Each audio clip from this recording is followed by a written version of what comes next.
नमस्कार प्रेक्षकांनो, कसे आहात सगळे? आपण पाहतो आहोत ठरलं तर मगचा 16 नोव्हेंबरचा एपिसोड रिव्ह्यू. तर प्रेक्षकांनो, आजच्या भागात आपण पाहणार आहोत की आता सायलीने प्रतिमाच्या अंगावर तिची लहानपणीची गोधडी टाकली असते. त्यामुळे आता प्रतिमाला सगळं स्पष्टपणे आठवतं. प्रतिमाचा जो लहानपणचा भूतकाळ असतो तो प्रतिमाच्या अख्ख्या डोळ्यासमोरून उभा झाला असतो आणि प्रतिमा खूप आनंदी होते. त्याचप्रमाणे आता सायली सुद्धा मधुभाऊंना भेटायला जाणार आहे हॉस्पिटलमध्ये, जिथे तिला कळणार आहे की मैनावती आणि सदाशिव तुझे खरे आई वडील नाहीये. तर बघत राहा प्रेक्षकांनो. तुम्ही चॅनलवर नवीन असाल तर चॅनलला सबस्क्राईब करू शकता आणि आपल्या या व्हिडिओला लाईक सुद्धा करू शकता. तर आजचा भाग सुरू होतो. सायली प्रतिमाच्या अंगावर गोधडी टाकते आणि प्रतिमा गाढ झोपली असते. तितक्यात आता प्रतिमाला स्वप्न दिसतं आणि तेही सगळं स्पष्ट तिला भूतकाळ दिसायला लागतो की कसा पूर्णाजी ती गोधडी प्रतिमाच्या अंगावर टाकून तिला झोपायला घालायची आणि तेव्हाच प्रतिमाला झोप यायची. ते इतक्यातच आता हे सगळं आठवल्याबरोबर स्वप्नात दिसल्याबरोबर आता प्रतिमा उठते. सगळेजण आता प्रतिमाकडे आश्चर्याने बघू लागतात. आता उठल्या उठल्या प्रतिमा पहिली गोधडीकडे बघते आणि ती जवळ घेते आणखी आपल्या आणि खूप आनंदी होते. आणि त्या गोधडीकडे बघून आता प्रतिमा म्हणते, हीच आहे ती गोधडी. तर आता पूर्णाजी आनंदाने म्हणतात आता प्रतिमाला, अगं प्रतिमा, तुला ही गोधडी आठवते का? तर पूर्णाजी म्हणतात, हो. अरे पण तुम्ही दोघी कधी आलात? मला कळलंच नाही. तर पूर्णाजी म्हणतात, अगं ते सोड, आधी मला सांग तुला या गोधडीबद्दल काय आठवत आहे ग? तर आता प्रतिमा म्हणते, अहो पूर्णाई, ही तुमची गोधडी आहे. तुमच्या साडीची तुम्ही खास माझ्यासाठी शिवली होती ही गोधडी. मी लहान असताना ही माझ्या अंगावर नसली की मला झोपच नाही लागायची. आणि आता पूर्णाई सुद्धा म्हणतात आता प्रतिमाला, आणि हो ना, जर झोपेत चुकून जरी तुझ्या बाजूला झाली ही गोधडी की तुला लवकरच जाग यायचा. आणि पुढे आता प्रतिमा कारण म्हणते आणि थांबते आणि लगेच दुसऱ्या क्षणी म्हणते की मला ना बाबाचं आजार पण आठवायचं लहानपणी, आणि मग त्यांच्या मागे आई सुद्धा निघून गेली. मला तो दिवस आठवायचा. म्हणून पूर्णाई मला खूप भीती वाटायची त्यावेळेला. जर तुम्ही मला परत प्रतिमा आता इथेच थांबते आणि प्रतिमाला आता सगळं आठवलं असतं. आणि आता बघा प्रेक्षकांनो, प्रतिमा पूर्णाईला आता तुम्ही आम्ही न करता तू म्हणते डायरेक्ट. कारण ऑफकोर्स प्रतिमाला आता वाढवलं असतं पूर्णाईने वगैरे, तर ती लहानपणी अगदी तिचा ऍक्सिडेंट होईपर्यंत तू मीच असंच बोलायची आपल्या आईसारखं.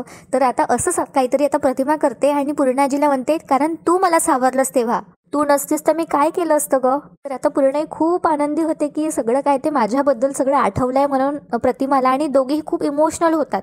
आणि त्यानंतर आता प्रतिमा पूर्णाईच्या मांडीवर आपलं डोकं ठेवून शांत झोपते आणि खूप ढसाढसा रडू लागते आणि म्हणते, पण त्यानंतर पूर्णाई तूच माझी आई झालीस. आणि हे बघून आता सायली लवकरच आपल्या देवाचे आभार मानते तिच्या तिथेच. पटकन आपला फोन काढून या दोघींचे जे मेमोरीज असतात ते फोनमध्ये कॅप्चर करून घेते आनंदाचे क्षण साठवण्यासाठी. आणि त्यानंतर आता रविराज म्हणतो, अगं प्रतिमा, पण तुला तर सगळंच आठवत आहे. तर आता प्रतिमा सुद्धा म्हणते, हो, अगदी स्वच्छ आठवत आहे मला. माझी शाळा, माझं कॉलेज, मला सगळं आठवत आहे. आणि पुढे आता प्रतिमा तिचा भूतकाळाबद्दल काही गोष्टी सांगत असते सगळ्यांना. आणि असं सांगताना आता ती म्हणते की मी जेव्हा कॉलेजपर्यंत जायचे ना, तेव्हा सुद्धा मला रस्ता क्रॉस करायला भीतीच वाटायची. आणि आता हसतच प्रतिमा सगळं आठवून मस्त सांगत असते सगळ्यांना गोष्टी, गप्पा वगैरे. आणि पुढे प्रतिमा एक किस्सा सांगते की मग काय झालं, कॉलेजला जाताना मग एकदा चिडूनच प्रतापने माझा हात धरला आणि दुपारभर मग रस्त्याच्या या बाजूने त्या बाजूला आणि त्या बाजूने या बाजूला फक्त क्रॉस करत राहिला मला. काय पूर्णाई, तुला आठवत आहे का ग? तर पूर्णाजी सुद्धा हसतात आणि म्हणतात, हो ग. पुढे प्रतिमा सांगते, आणि मग त्या दिवशीची जी माझी भीती गेली ना, ती कायमचीच गेली. तर सायली आता पूर्णाजीच्या पायाशी बसते आणि म्हणते, पूर्णाजी, तुम्हाला तुमची लेक सापडली आहे अगदी पूर्वीसारखी. खूप आनंदी असते आता सगळेजण आणि सायली सुद्धा. तर त्यावर पूर्णाजी म्हणतात, हो ग, माझा विश्वासच बसत नाहीये की देवाने माझी प्रार्थना ऐकली. आणि त्यानंतर प्रतिमा रविराजकडे बघू लागते. तर रविराज सुद्धा खूप इमोशनल झाला असतो आणि त्याच्या डोळ्यात आनंद अश्रू असतात. आणि ती आता रविराजकडे बघत आता रविराजला गोष्टी सांगू लागते आणि रविराजला म्हणते, एकदा काय झालं माहितीये, मी बागेत खेळायला गेले होते आणि तिथेच माझ्या चपला विसरून आले.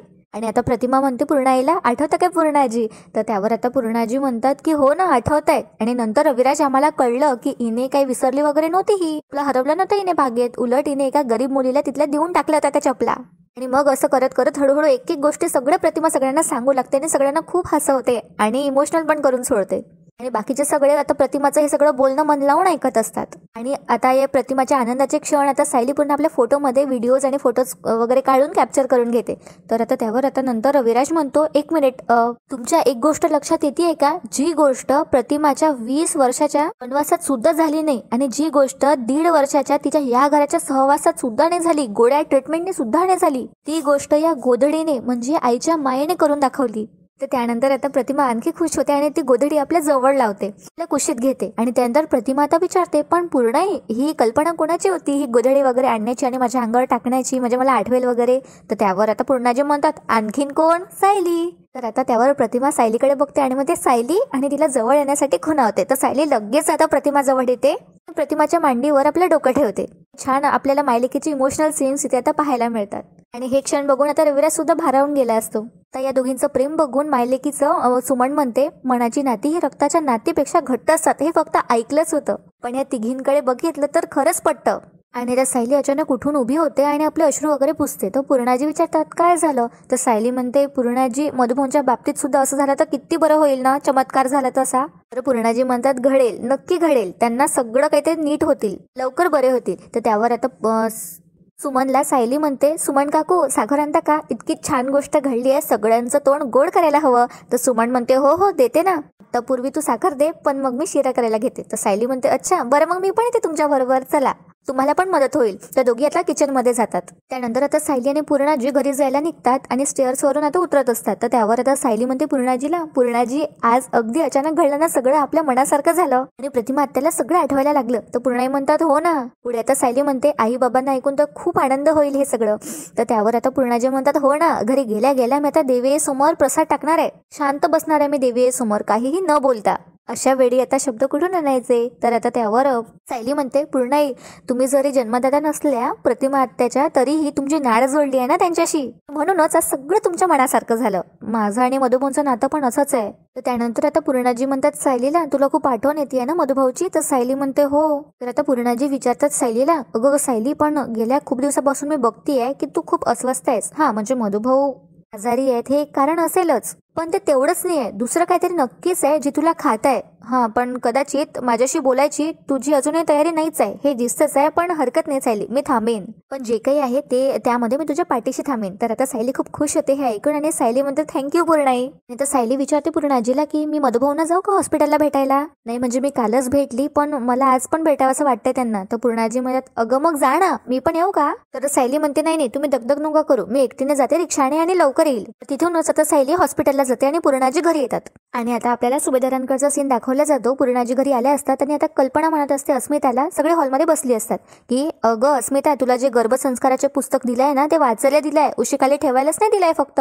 आणि आता पूर्णाजी सुद्धा म्हणतात की अस्मिताला, अगं हे जे गर्भसंस्काराचं जे आहे ना पुस्तक वगैरे, हे आधीपासून बाहेर वाचायच्यात, म्हणजे ते आपण वाचतो ना तर त्याचे संस्कार आपण जे वाचतो, बघतो, ऐकतो, ते सगळं आपल्या लेकरांवर त्याचे संस्कार पडत असतात. तर अस्मिता म्हणते, अगं हो पूर्णाजी, पण तू मला शिकवलं ना मला मेडिटेशन, तर मी रोज करतेय सकाळी उठून. तर पूर्णाजी म्हणतात, हो पण उद्यापासून तुला आता चालायला सुद्धा जायचंय. तर हे ऐकून आता अस्मिताला धक्काच बसतो. तर त्यावर पूर्णाजी म्हणतात, म्हणजे मलाही थोडंसं चालणं वगैरे होईल. तर त्यावर प्रताप म्हणतो, हो अरे वा, म्हणजे बाळाचाही फायदा आणि बाळाच्या पणजीचाही फायदा.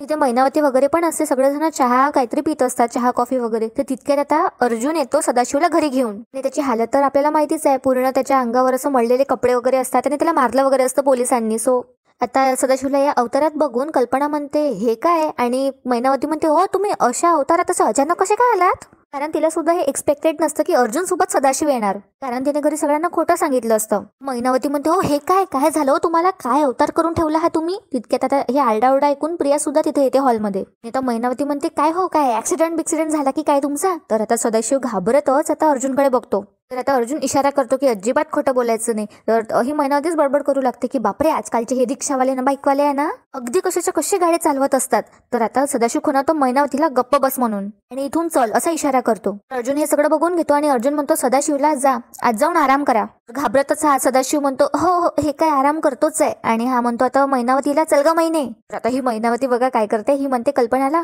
कल्पना ताई यांना जरा घोटभर चहा आणि एवढं लागलंय तर द्याल का, जरासं गरम पाणी शेकायला, पिशवी वगैरे. तर सदाशिवच आता म्हणतो मैनावतीला, ए मैने चल ना, बोलायला लागली की बोलायलाच लागते तू, चल. दोघेही तिथून निघून जातात आता. आणि याला इतकं लागलं असून सदाशिव पटापट तिथून निघून जातो अर्जुनच्या भीतीने. आणि आता प्रिया बघतच राहते अर्जुनकडे, हा काहीतरी नक्कीच सांगणार, कारण हे दोघं सोबत आले असतात सदाशिव आणि अर्जुन. पण आता अर्जुन सुद्धा असं आश्चर्याने बघतो प्रियाकडे की ही का थांबले इथे, हिला काय इंटरेस्ट. तर प्रिया आता मुद्दामच तिथून निघून जाते आणि बघा ही काय करते, किचन मध्ये थांबते त्यांच्या गोष्टी ऐकण्यासाठी. तर आता ही सगळं किचन मधून ऐकत असते आणि पूर्णाजी विचारतात अर्जुनला की अर्जुन हा काय प्रकार आहे, सदाशिवचा खरंच ऍक्सिडेंट झाला का. आणि प्रताप सुद्धा विचारतो अर्जुनला की काय झालंय अर्जुन, आणि तू बोलत नाहीयेस म्हणजे नक्की काहीतरी मोठं झालंय.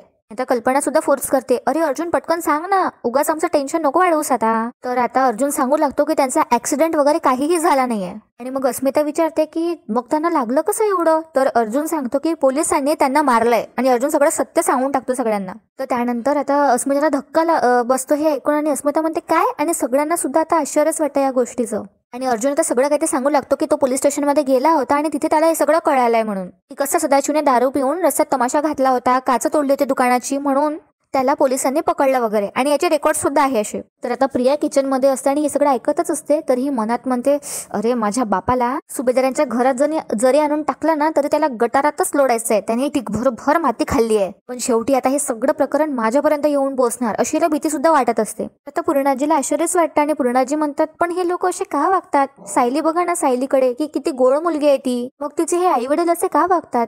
तर त्यावर आता सायली म्हणते, सॉरी प्रेक्षकांना, म्हणजे अस्मिता म्हणते, सायली तर तिथे नसते कारण सायली हॉस्पिटलला गेली असते. तर अस्मिता म्हणते की सायलीला आता हे ऐकून किती वाईट वाटणार ना. तर प्रताप म्हणतो, अगं अस्मिता, सायली खूप सॉर्टेड मुलगी आहे आणि तसंही तिला तिच्या आई वडिलांच्या कर्तृत्वाची कल्पनाही आलीच होती. अरे म्हणूनच तर. आणि तितक्यात अर्जुन आता खुणावतो प्रतापला की डॅड शांत राहा म्हणून, कारण मागे प्रिया सगळं ऐकतेय.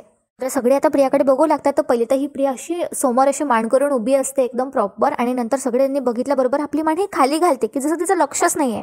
त्यामुळे सगळे गप्प असतात. तर आता कल्पना विचारते पूर्णाजीला, काय झालं पूर्णाई, तुम्ही अशा एकदम गप्प का झाल्यात? तर पूर्णाजी म्हणतात की नाही, काही नाही झालं. आणि इथे आता सीन शिफ्ट होतो आणि सायली आता मधुभाऊंना भेटायला त्यांच्या हॉस्पिटलमध्ये गेलेली असते. तर आता सायली मधुभाऊंचा हात हातात घेते आणि म्हणते, मधुभाऊ खरं तर तुमची खूप आठवण येते मला, मी येतच असते दर 2 दिवसांनी तुम्हाला भेटायला, पण तरीही नाही पुरत होतो टाइम सुद्धा मला. आणि सायली आता मधुभाऊंना सगळं सांगत असते. तर आता मधुभाऊ कोमत असले तरीही त्यांना सगळं ऐकू येत असतं. त्यामुळे तर सायली सगळं व्यक्त करते आणि म्हणते, ते सदा आणि मैना जरी DNA टेस्टने प्रूव्ह झाले असले माझे आई वडील, तरी माझ्यासाठी माझे बाबा तुम्हीच आहात ना. मधुभाऊ, कधी कधी असं वाटतं ना की माझे आई वडील कोण आहे हे कळलं नसतंच तर बरं झालं असतं, निदान माझ्या डोक्याला असा त्रास तरी झाला नसता. नाही तर सायली म्हणते मधुभाऊंना, खरंच मधुभाऊ ते सदा लोखंडे माझे बाबा असतील का हो? आणि पुढच्या क्षणी आता सायली म्हणते, बघितलं मधुभाऊ मी काय करते? मधुभाऊ, मला माझं ओझं तुमच्यावर नाही टाकायचंय. मधुभाऊ तुम्ही लवकर बरे व्हा आणि लवकर घरी या, येते मी, असं म्हणत आता सायली निघत असते. तितक्यात आता अचानक मधुभाऊंची हार्ट रेट वाढते आणि अचानक त्यांची हार्ट रेट किंवा बीपी जे काही असते ते खूप वाढली असते. तर आणि आजचा भाग इथेच संपतो. उद्याच्या भागात आपण पाहणार आहोत की आता सदाशिव आणि मैनावती माफी मागतात सगळ्यांसमोर पूर्णाजीची, पण पूर्णाजी त्यांचं काही ऐकून घेत नाही. सायलीने म्हटल्याप्रमाणे त्यांच्या चुका पोटात नाही घालत. आणि दुसरीकडे आता सायली हॉस्पिटलवरून अर्जुनला फोन करते आणि मधुभाऊंच्या क्रिटिकल कंडिशन बद्दल सांगते. आणि सायलीने आता मधुभाऊंसाठी साकडं घातलं असतं तर ती अनवाणी पायानेच आता मंदिरात वगैरे जात असते मधुभाऊंसाठी. तर बघूया प्रेक्षकांनो काय होतं उद्याच्या भागात. आजचा भाग आवडला असेल तर व्हिडिओला लाईक करा आणि आपल्या चॅनलला सबस्क्राईब करा. आणि तुम्हाला भाग कसा वाटला कमेंटमध्ये नक्की कळवा. धन्यवाद.